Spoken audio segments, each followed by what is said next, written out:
Hello, everyone, and welcome back to Dynamic Character Productions. We are back tonight with another exit interview for Survivor Monte Carlo. I am one of the hosts, Ian Moorhead, joined as always by my co-host, Miss Morgan Jackson. Morgan, how are you?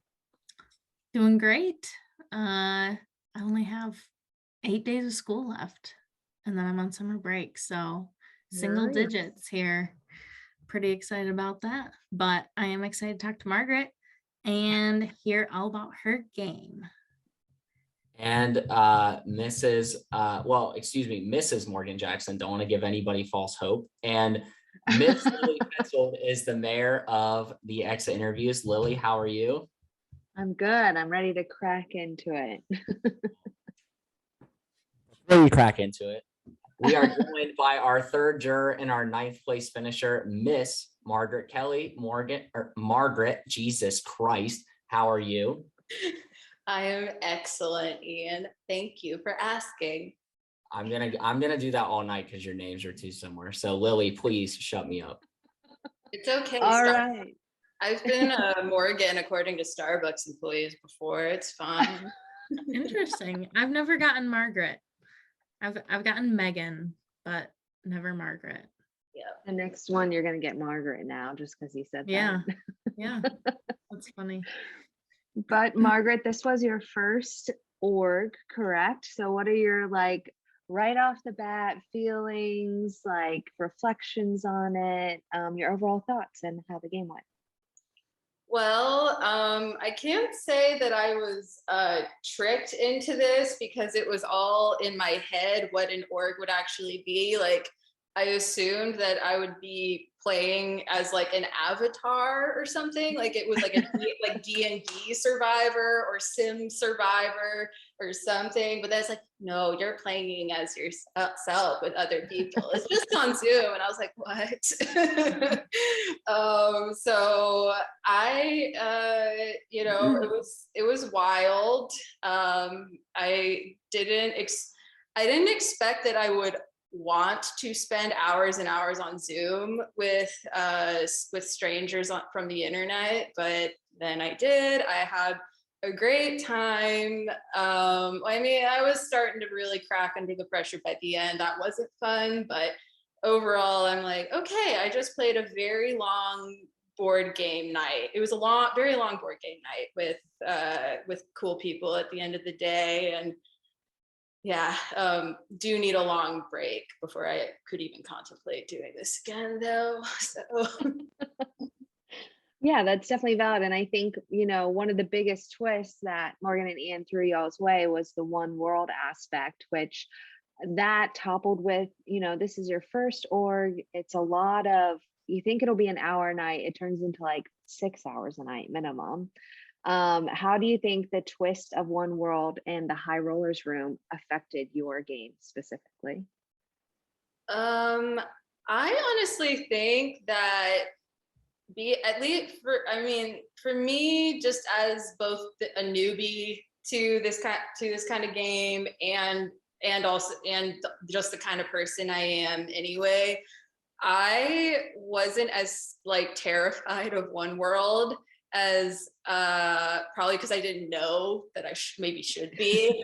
But I kind of was, I was just like, all right. I was like, oh, talk to everybody.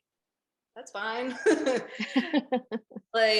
kind of, and it I felt good that I was like, if I talk to enough people, odds are that I'll know how they are, and if I want to try with them, I'll not know what to do, but just not be as freaked out. But what I was freaked out about was knowing that I would not be the advantage solving queen.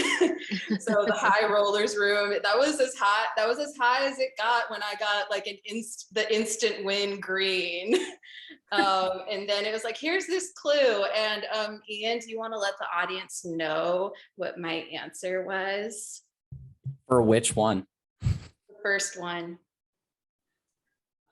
Yeah, so the first clue was the directional clue that Shea found, and something was in there about having a full house. And Mr. Bob Saget had just passed away, and Margaret says, "Is this an ode to Bob Saget?" And Morgan and I were like, "No." Not toppled with Margaret's merge clue answer of Ocean's 8. Morgan and I were like, "What? Was this a wrong?" Usually we could tell, like, when people are guessing. I was honestly like, no one can say that Margaret doesn't think outside the box. Sure. I honestly said to Morgan, I feel like I remember saying, like, "Do you think this was like meant to go to somebody else?" And this was like an accident, and accidentally went to the host chat. Never. Yeah, so I was kind of nervous as far as like any like, you know, like throwing wrench in everyone's plans kind of twists where like, you know, you're a production, you're supposed to do that, but it's like when you're the little guinea pig at the receiving end, it's like, what the hell? And so but One World, you know, One World, I wasn't scared of that. And when people, and you know, when it was like, oh, there's 17 people, isn't that a weird number? I'm like, is it? Sometimes it pays to be like not as super fan as some other people. You just kind of like roll with, it's easier to roll with punches than even, I mean, it's even easier sometimes as a rookie to play orgs because some org players are so used to a formula, and here in other orgs like to change it up on people. And I felt like you rolled with the punches early. I mean, in the very first challenge where you get to pick your challenge, you chose the puzzle, which like honestly shocking that anybody did, but I was sort of rooting for you in that challenge because you went out of your way to pick it when you didn't have to. So yeah, I was impressed by your ability to just kind of, I don't know, I said it already, but like roll with what was going on. Nothing early on got to you. Even when your name was tossed around at that first vote, I felt like you and McKenna both in different votes held your own very well when you know, someone who just signed up for this game like 5 days before it started may not have done that. So yeah, kudos to you and to McKenna as well for holding your own. I mean, that's how we do it in BBBC. I have to make sure I got all 3 B's in there. I said that the other day and Justin was like, that's not an acronym, you can't use that. Yeah, well, but no, you're right. Because of course I want to just be like the BBC, and no, that's not what I mean. I actually have a question for you, Margaret, and then I also kind of want to hear what Lilly has to say too. Like, why we've seen now 4 long game participants from BBBC Bad Bitch Book Club, and the lowest placement is 9th place now, both Mackenzie and Margaret. Why do you feel like the BBBC members continue to do well? What do you feel like, you know, that you each bring to the table that you is able to help you in these games? I think for me it was when I joined Bad Bitch Book Club, I had just moved from LA where I had lived for years back to my hometown of Houston. So I was feeling like, okay, I'm, you know, until I make some real life friends here to like go out and see, I need like online community, specifically people who can like nerd out about the kind of books that I read, because I read like a lot of romance, a lot of juicy memoirs. I'm open to other stuff, but you gotta own what your pattern is. And I think, and I'd seen one of my favorite authors, Christina Lauren, post about visiting the Bad Bitch Book Club. I was like, all right. And you know, I hadn't moved back yet, but I knew I was like, okay, I'm gonna like join this and see what happens. And from there, because you know, it's very active as far as like people posting things and interacting with each other. And so if I wanted to interact, there was like no shame in just like throwing it out there in the comments.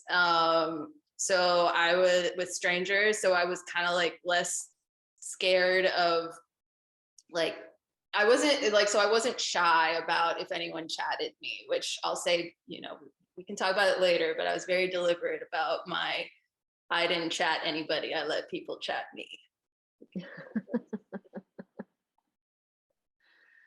Yeah, I mean, I would agree with Margaret. I think like when you ask the question, I feel like most people's gut answer is like, oh, they read books, they're smart. And my first thing when people say that is like, I'm not smart. I read the same thriller, it has the same plot, but like it's a plot I like, you know? But I think Margaret has it on the dime that we are a community that came together to meet people online. So I feel like to some degree, we're used to this like online interaction. And the four of us, this was our first game that joined this one. So I think exactly right around to what you said, like we're newbies, we roll with the punches. We're just here for a good time. You know what I mean? We get invested once we get in the game. But I just remember being like, if I'm not the first one out, I'm good. Like that's all I want out of this game is to have fun, make friends, and not be the first boot, right? And Right. I think that helps us. But Yes. back to your game, anyways. Enough of my rant. I think actually, on top of what Ian said, I think the One World ended up helping you in your game because the biggest twist in your game, or maybe like the way it kind of changed, was the tribe swap, where you and Parker end up with totally new people. But I think because of that One World aspect, some of those people got to know you. And I want to know if you think, if you hadn't gotten to know them before that, do you think they would have voted one of you out? Because it seems like they're great people, we don't want to vote them out, they're trying to find an excuse to vote you guys out. So do you think that affected that vote out when they decided to get out Elijah? Yeah, I think I mean what I did in One World is a big contributing factor to how it sounded like I might not have been on the table as if Elijah hadn't come back. Like, I don't want to assume anything because I was on a tribe with Mike and that man can come up with like crazy plans. I never, even when Elijah came back, I did not assume I was safe until all those votes got read. But I was, I think I felt good about all four of those people because three of them I had extended Zoom time with, and even though I hadn't had extended Zoom time with McKenna, surprisingly, in the One World stage, but like we had at least chatted a lot. So I was like, I know I'm not a stranger to them. I know I haven't given a reason for them to be sketched out by me game wise. So I felt okay. Had I shown it, if I had shown up there with maybe a different member, like other than Parker, because I think Parker and I probably played like similar games as far as just being available to chat with people. I think that wasn't necessarily the story for other people on Original Root Ken with me. So maybe if I'd been there with someone like Connor or Michael, who were very quiet, maybe like even if Elijah had come back, maybe like it would have been more of a who's gonna get voted out question than it was. Yeah, that makes sense. And speaking of the book club and McKenna, you know, we don't get to see a lot of y'all's connection, your relationship through the game. How did you guys find the time to come together? Was it like you were separated? Tell me how you guys kind of worked together in this game, or lack thereof. I see it. So yeah, during the One World stage, I felt like what I was doing was I was like, if anyone asks to get on a Zoom with me, it doesn't matter how much I'd been enjoying or not enjoying the chat, I would hop on one with him. But me and McKenna, we were just like okay with just keeping it general, like, oh, you're in Beverage, I'm in Beverage, just like talking about our favorite books, which I think I can't speak for McKenna, but both of us were probably like, what have we done to ourselves? So we were like, let's just like not really talk about this game. Let's just talk about ourselves and books. So I kind of, it was like we didn't have to speak that we were like, you know, possibly circling an alliance. We didn't have to speak it out loud. I think it was probably under like understood. But then we got completely separated, and I was like, okay. And so we didn't really have any kind of long talk until it was Serpone 2.0, and we had lost the challenge, and and we both were like sad puppies until other people joined us. like where we're just like, I wish we could have met under better circumstances. I think book members are sworn to never work together under DCP. There is a history of, us being separated, not by any means of the host, just the way the game works out. And I was wondering if you and McKenna were kind of in the position that me and Mackenzie were in, where when we got together, we were like, love to work with you, but it doesn't make sense. So like, good luck. And that's kind of how we ended, the chances of us working together. Do you feel like you were able to get past that point and kind of work together, or was it destined not to be?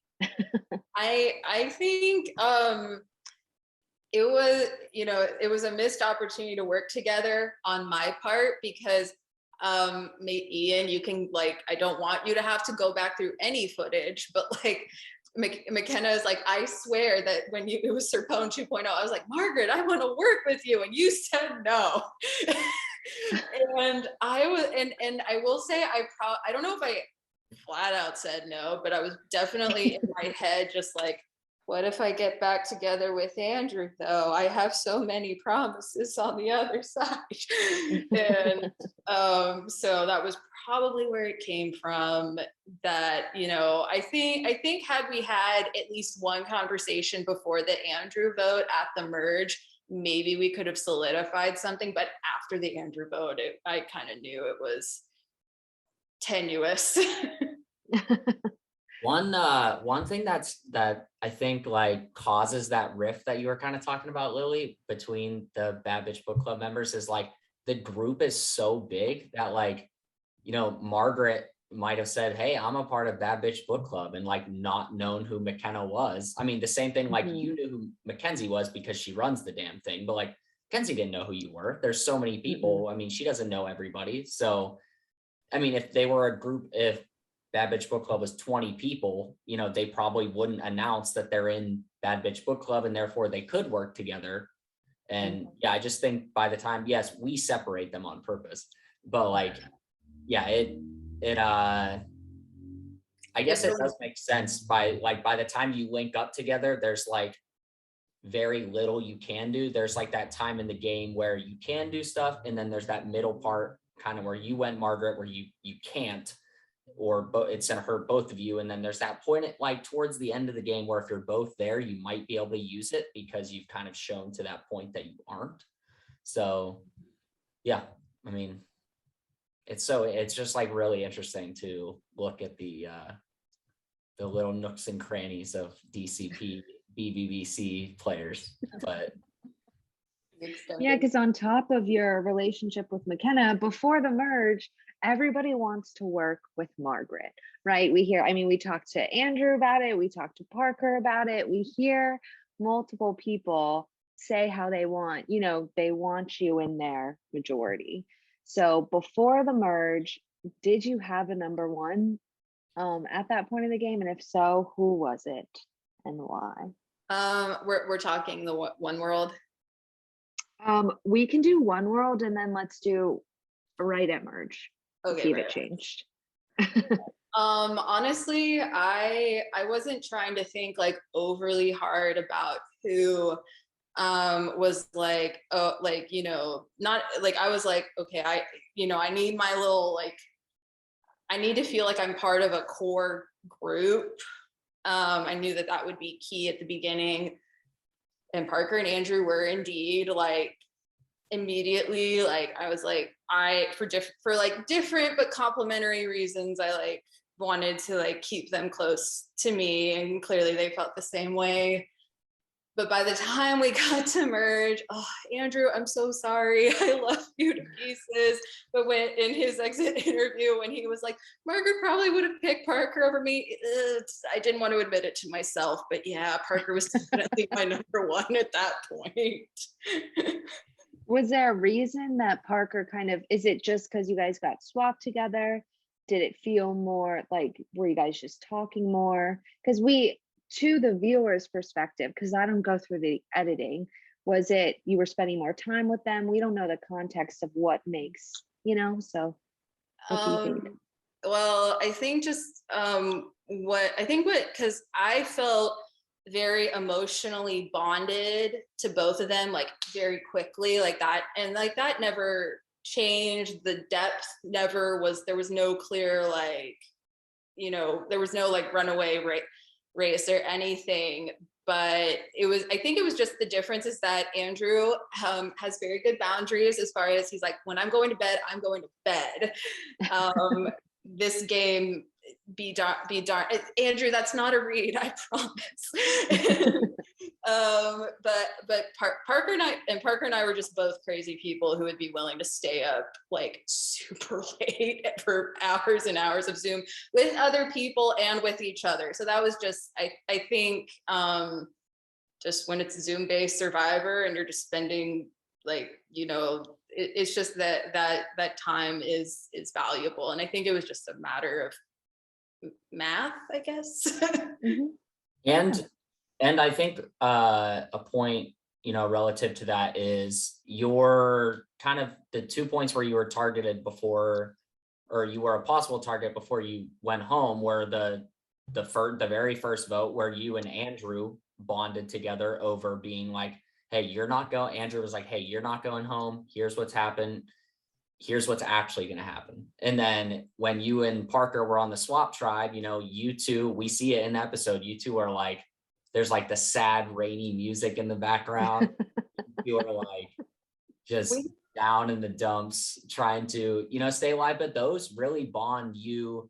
I feel like no matter how much time you or Kiley or you or Michael spent together, that literally wouldn't have mattered compared to those couple hours that you spent with each of the other two. And it's just like you said, when you talk to McKenna about books, like those conversations do wonders for your game, just because you're not talking game strategy or whatever. Those really help you form real trust with people you met online in a Survivor game. Exactly. Yeah. So yeah, it was just the I think it would have been more equal had like maybe Andrew and I gone through a second vote together, which we never did. As far as like, solidifying more of a game bond. It was just at a certain point, I had definitely gone through more game bonding experiences with Parker in the pre-merge. Yeah, that makes sense.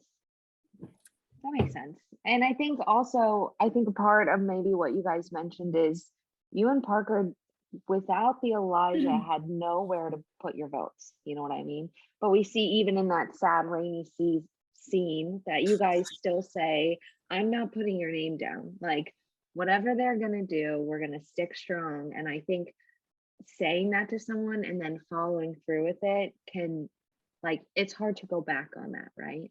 Mm-hmm. It's hard to say, oh, well, I didn't vote your name when it was really important, and now it's still just as important, but let me do it. So that makes sense. But so we see you get to the merge and you hear that your original tribe wants to vote Victoria.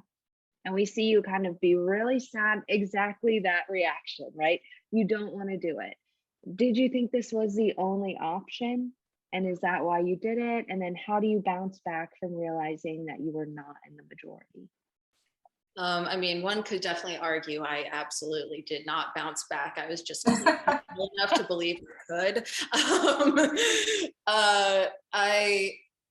I think I honestly, because like I was really starved to talk to Kiley and Andrew again after what was game-wise a very long separation.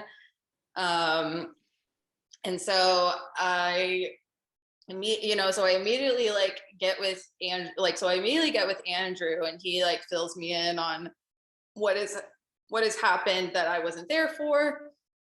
And when there was that original, the Ruken Strong Zoom minus Connor, like I was shocked that Will was still awake for it. So I was like, maybe it's serious that we really are gonna do this. Because I was like, oh, we're working with Will. Great. Okay. Will is an amazing person. It was just that at that point I was like, okay, we're gonna pretend that we're working with him based on everything that's happened so far. All right.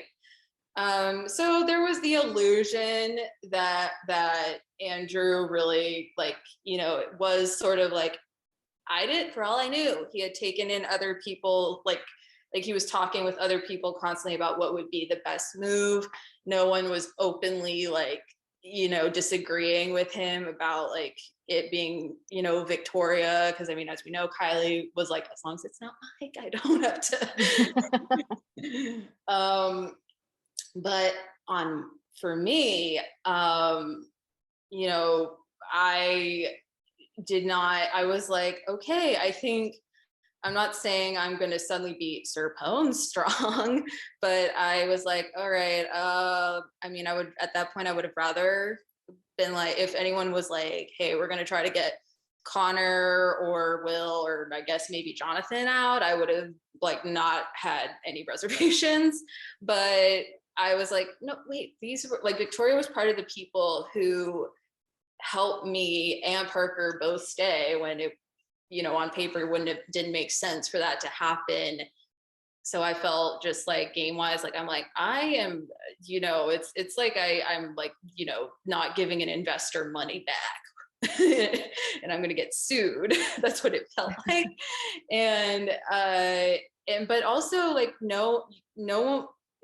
not too much footage of me and Victoria talking made it, but we actually talked a lot, and she was one of the first people that I felt good about. So I then felt just really that was when I got to the merge, I was just like, I have said I've wanted to work with so many people at this point, and I meant it every time I said it, but now all of them are here in one tribe. Oh no. So I kind of, not that I was planning on being trying to be Victoria's number one and make her my number one, but I definitely wasn't gonna I had no plans to immediately be targeting her by any means. So I was like, what? If you could have voted, if you could have had your choice in voting anybody out at that merge vote, who would you have pitched?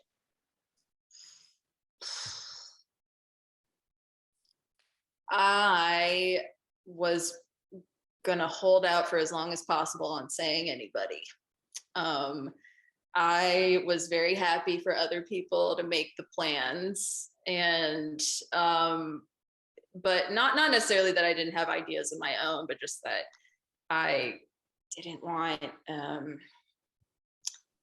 just trying to find my words.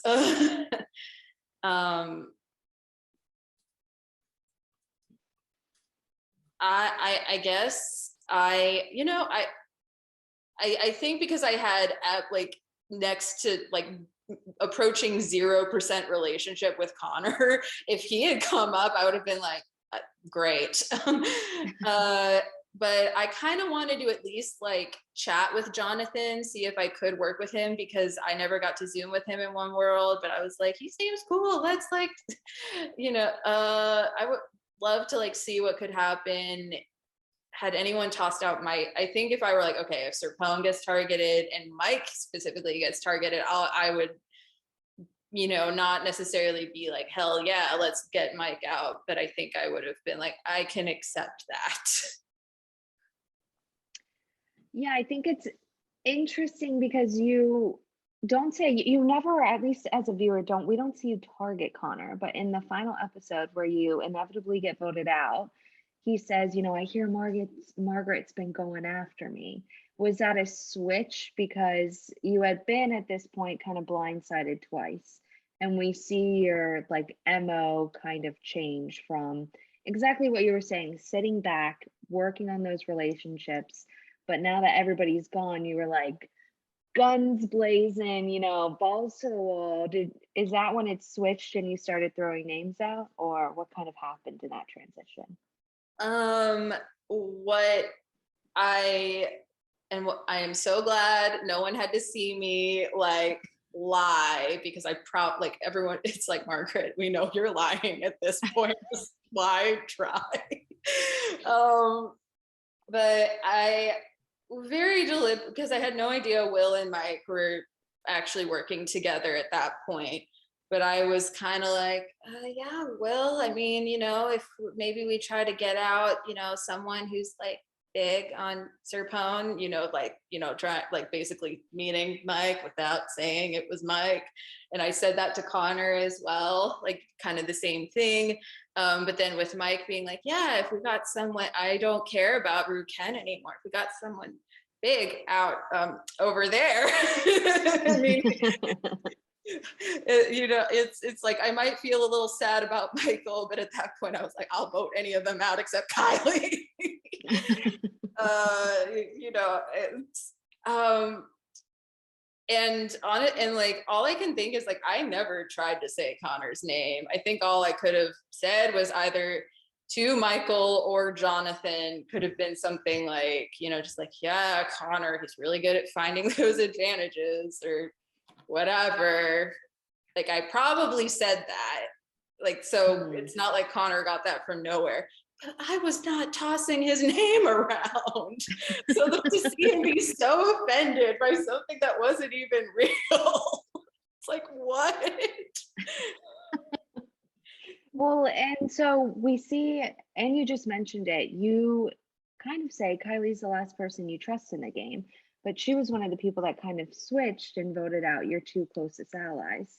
I know. Talk me through, was that just not misunderstanding, but not having the full grasp of what's going on, or she's really all you have left? She was really all I had left at that point.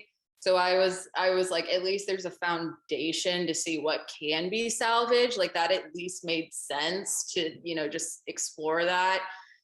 And just what no one could like see is that Kiley was like extremely busy between when Andrew and Parker got voted out. So there was never that moment where we could check in between either that happening. So when we finally could check in, I had just had this huge like back-to-back of blows to just everything.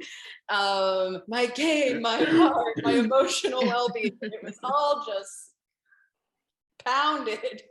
And so I was like, Kiley, what's going on? And of course she decided to not fill me in, that it's like, oh, it's because Mike and I are actually friends.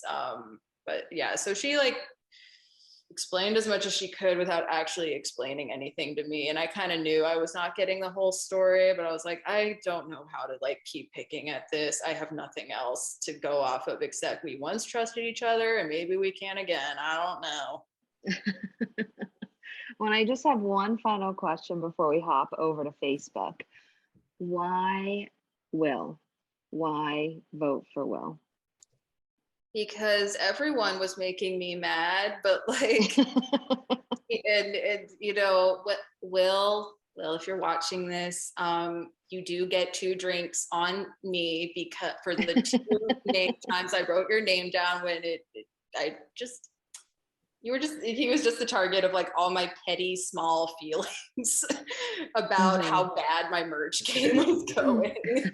Like that's on it, like that, you know, there was no grand plan. I was just like, who do I have it was like I was a child again, and I was like, who can I get away with being mad at? And it's, you know, it was Will, but so sorry, like truly sorry, Will. I just was feeling very, very attacked. I actually have another question before we head to Facebook. Lilly said something that made me think of this.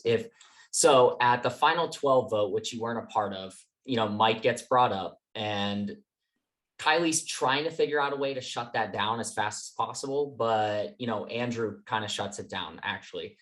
And so at the final 11 vote, when you are there and you don't want to vote Victoria, do you think if you stand up and say, hey, I don't want to vote Victoria, do you think that works just like it did for Andrew and Kiley, or do you think that works against you? Because you're not immune that vote. The vote could easily flip on you. So what do you feel like would have been the outcome had you said that? I definitely played scared in that moment for the same reason Parker played scared at the Kyle vote, because we both had, we're very grateful for everyone on Serpone, like we really were, but like we didn't want to suddenly be surrounded by our old tribe and everyone would be like, oh, you like, y'all are now double, triple agents and however that works now. And so I was scared to say when it was the big group, I don't want to vote Victoria. Cause I mean, maybe go through the Zoom logs to see if I was like, well, why Victoria? Maybe we don't, oh, everyone's talking over me now. Okay. Yeah. All right. So I don't want to sound like I was actually going to like storm in and take names because I was very scared. I was very scared too, but that led to me like lying to Victoria. And that was the sickest I had felt in the game. So I think that raises the point of Mike's confessional in the Parker boot episode. Like everyone is playing scared. And I think that's how probably 7 to 8 of the players were playing at the merge, the first couple votes. And that's why, we kind of see the power shift the way it does, at least for the time being, for the episodes we've seen. I think it's interesting how, that kind of always works out that way, where if people aren't gonna, take control, like other people will, and kind of seize control a lot fast. Some people can seize control a lot faster than others, and some people lose. Those people also might lose control faster than others. We don't know. Yeah, and honestly, I think my gut, when I realized votes were going to come Andrew's way that whole day, oh my God, there was so much weird stuff that, I couldn't admit the truth to myself, but it was like, I have a call with Mike where he was like, people at the bottom are going to flip. Hope you don't get left out. and he said the same thing to Parker, and we were both just like freaked out because we were like, what are you talking about? But also, I think for once he's not fully lying. And then there was like a weird, like Kiley started a chat with just me and Andrew rather than the one we already had going with Parker included. I was like, why the hell is Parker not here? So I was already like, yeah, there was just so many weird, it was just a weird day. And I was in my heart of hearts, I was like, I feel better about the Serpone 2.0 people I was with than my own tribe? No. Stuff that down. And then, so I think in my heart of hearts, I should have not flipped on Andrew, but should have gone my own way away from a Ruken majority, because,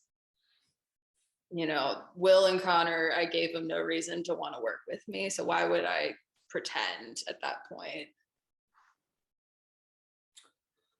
Well, Morgan, I do believe it's time for Facebook questions. It is time. Thank you to everybody who gave us questions. If I don't bring up your question, it's probably because we already discussed something very similar. But without further ado, first question is from Kyle. What is a subtle move that you made that you feel was very important to your game but wasn't shown in the episodes? I think right off the bat, I made a subtle move as far as never initiating any chats in the One World phase. I let people come to me, and from there it took a while, and I think that set set me up to never be seen as an immediate target, because I was never trying to like get in there and change, you know, be in charge of the vote, or be incredibly vocal about who should go home or anything. Should have been less vocal about who I was obviously working with, but you know. I do truly think that I set myself up for game success by never by just going with the flow with whoever got in my inbox, and just letting whatever happened organically, without trying to be like, oh yeah, we're playing Survivor, we need to be like crafty right now. All right, next question is from Greg. He said, it was so fun watching you play. Part of the reason I love Survivor is seeing how differently people approach the same game. It seemed like you weren't willing to work with Will after he voted for you at the first tribal. And here again, you voted for him. Do you think you could have stayed longer if you targeted someone else? If so, who? And I know there was talks about, you know, putting votes on Michael, but at the end of the day, there were no votes on Michael. I guess I'm curious, like, how involved were you in that plan? And maybe, do you think there's potential that any other name could have gotten traction at that tribal besides what we saw? The only thing that would have saved me that round would have been if Will won instead of Mike. Because if Mike were on the table, maybe I would have had a chance. And oh yeah, also the, maybe we'll flip the vote onto Michael. It might have succeeded if I got told. I didn't. Like, that's wild that they never brought it to you. Yeah, I mean, I mean, once, like all said and done, you know, if I was integral to that alliance's success, they did a really bad job of showing me that. Because I mean, you can see it in my confessionals this episode. I had no idea what was happening, really, because no one was telling me. And I would have, when Will and I first talked in the One World stage, I actually felt really good about him. And independent of what I later found out about how closely he got linked with Nick, I did not feel like any type of like closeness to, because he really, like, after an initial chat, he like disappeared from me. And I was like, there's other people to talk to. I don't really care about this. So I always liked Will. I always was happy to be on a team with him. We actually, for enemies, got along pretty well, I thought. You'll have to ask him about how he felt. But I think this vote, I didn't want to write Michael. I think at a certain point, if it was like, write Michael down, because if you don't write Michael down, you're going home, I would have, but like, I wasn't immediately like thinking, get rid of my allies, because I had none at that point. Yeah. I was like, and I didn't want Jonathan coming after me. Little did I know he had been coming after me the whole time. Oh, God. Yeah, So, you were definitely in a very difficult spot. I mean, you lost to your two closest allies the first two votes of the merge, and it was tough. It's tough to be in that spot. Yeah. Tough to maneuver. Yeah. All right, next question is from Victoria. She said, one of the reasons I thought your vote was so pivotal was that I thought you would want to work with the bigger targets in the game. Who do you think you would have worked with going forward if you had stayed this round? At that point, I was very much in a position where not that it's like, before I had chosen to not be in control. And then after the first two merge votes went, I had no option of ever being in control. I had to rely on, whoever wanted to scoop me up. And and at that point, I think it would have been Kiley. I think if Kiley was like, you're going to do whatever I say, I would have been like, yes, ma'am. just tell me what to do and I'll like lay so low.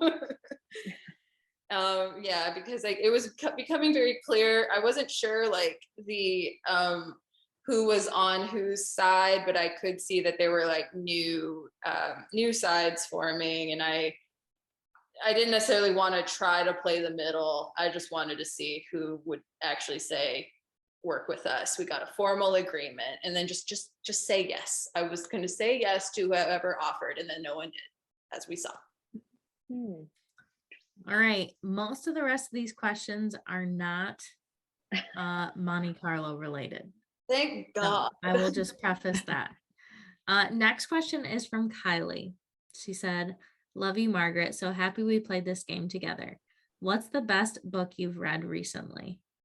Ooh, got to pull up the Goodreads for this. And Kiley, I was so happy to play with you. Let's chat soon. Talk amongst yourselves while I look. No pressure. That's a good teacher line right there. Oh no. Oh, okay. This was I got to, one was a fun read, one was a fun listen. The fun read is called Admissions, a memoir of surviving boarding school, where by Kendra James. It's about her experience going to a very, very white prep school in New England as a Black student. And there was actually a lot of very funny parts. I hope this book gets turned into like a teen dramedy series. It's full of good stuff. And then good listen was The Seed Keeper by Diane Wilson. I don't usually read serious literary things anymore because it feels like the world is a serious literary book anyway. But it had a lot of important discussions about the environment and how Indigenous people in America are treated, at least specifically in the Dakota people of Minnesota. And yeah, I hope it's required reading at some point for unwilling high school students in American schools. I second The Seed Keeper. It's a good one. All right, next question is from Andrew. Oh, sorry. Margaret, the spaghetti to my meatball, the Lizzie to my Gordo, the Michelle to my roux, and the peanut butter to my jelly. Organic, 100% natural Concord grape jelly to be exact. If you had to compare the OG Ruken tribe members to famous drag queens, who would they be? It's like a very difficult question, even if you know a lot about drag queens, which I don't.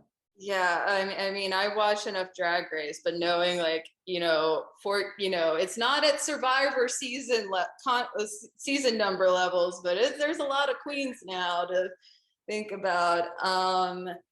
Well, okay, the first one is that, I hope he's flattered by this comparison. Michael Reilly, you are Willow Pill, the most recent winner, just because both of y'all are, both of y'all have sick minds under, sort of blasé demeanors. Let's see, Andrew, I feel a lot of pressure to make sure you get a good one. I'm gonna say Bianca Del Rio because you're salty as hell, so is she. Parker is Maddie Morphosis because he's the straight dude who has a redneck aesthetic. I'm laughing at these descriptions. They're great. Sorry, go ahead. They're great. Yes, and considering how many boys were on my tribe, this is very fun.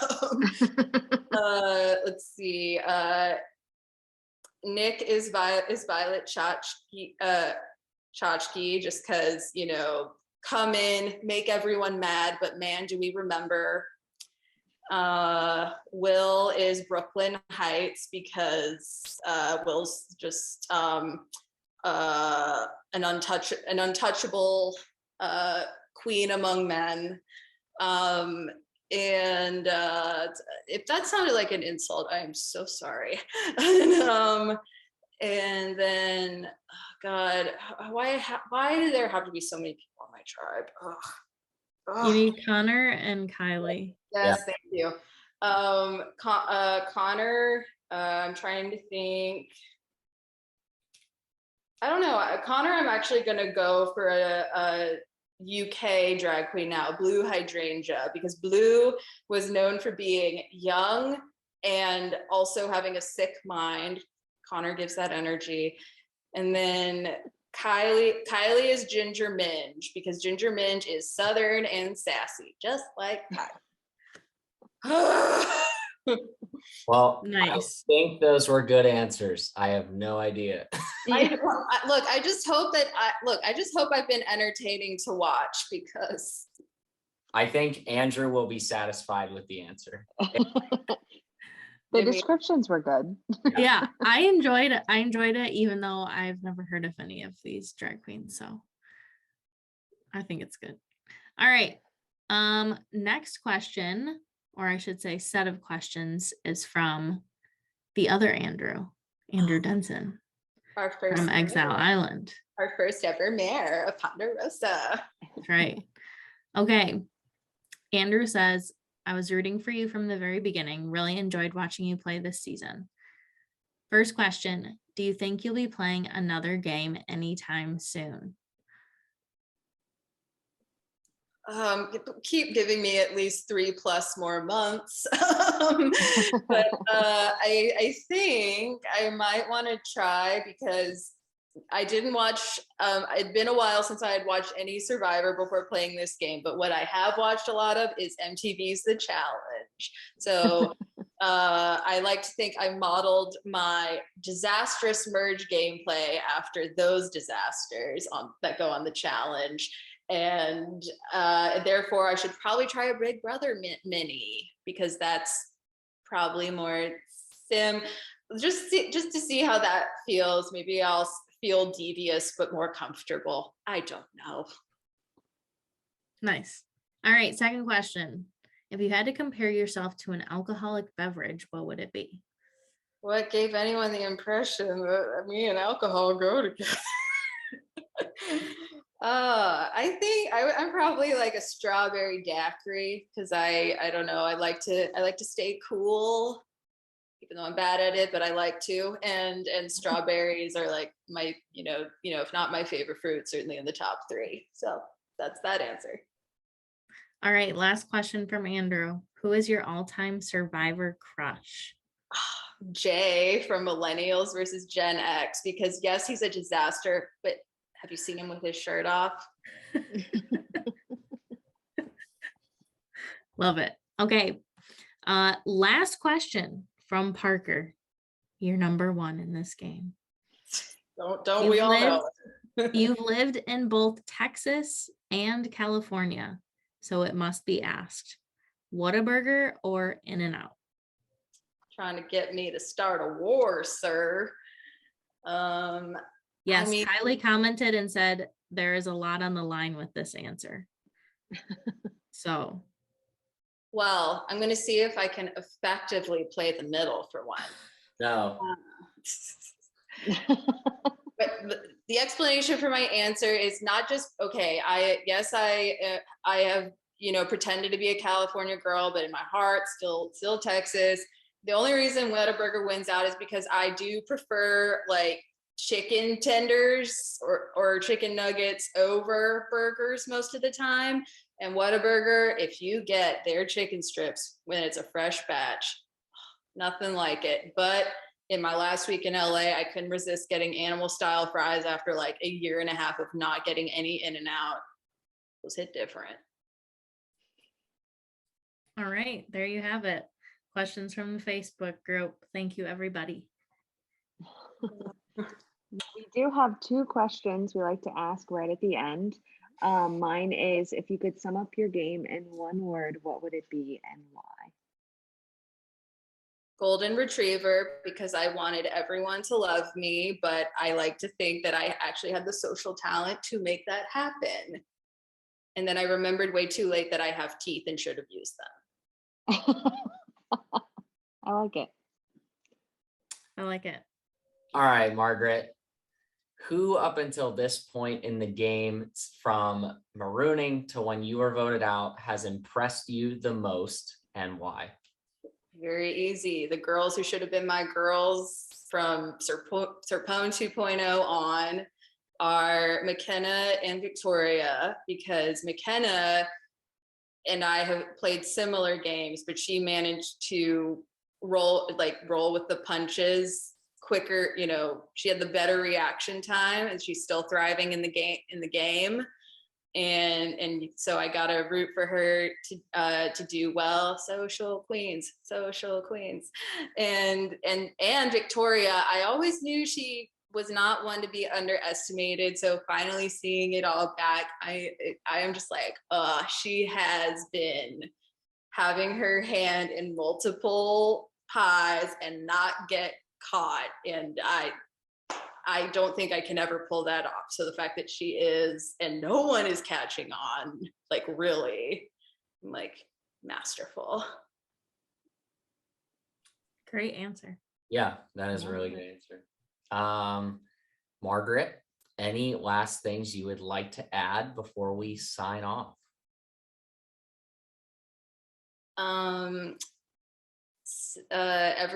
Everyone should, if you want to try an org. I know I got very lucky with my first one not being filled with toxic people, the way I think some of my org that friends have talked about with other games. So, but seriously, DCP, they're the best. I constantly want to talk to all of them, and then they're like, Margaret, we actually have lives. Don't you have one too? And I'm like, no, but you know. Well, we really appreciate that. But yes, and anybody is welcome to apply. We love having new people. We love having new faces. We love getting to see people who have never played before try it out. And it's always interesting to see, kind of like Greg said, how people approach the same game in different ways. So Margaret, being that you were in all three of our final 5 selections, all three of us hate that you're here tonight instead of 3 weeks from now. But, you know, we are happy that we got to talk to you tonight and talk about your game. And the season's going to keep on rolling. We are really hitting stride now. 3 weeks from tonight, the season will be over. So tomorrow night, we have episode 10 coming out, where we will be down eventually at the end of the episode to 7 people in Monte Carlo. And we will continue on with our exit interview for our 4th juror on Saturday and our recap with Alex on Sunday. And we'll be back to the same damn schedule next week. So you can catch us here all the time on Dynamic Character Productions, and we will see you next time.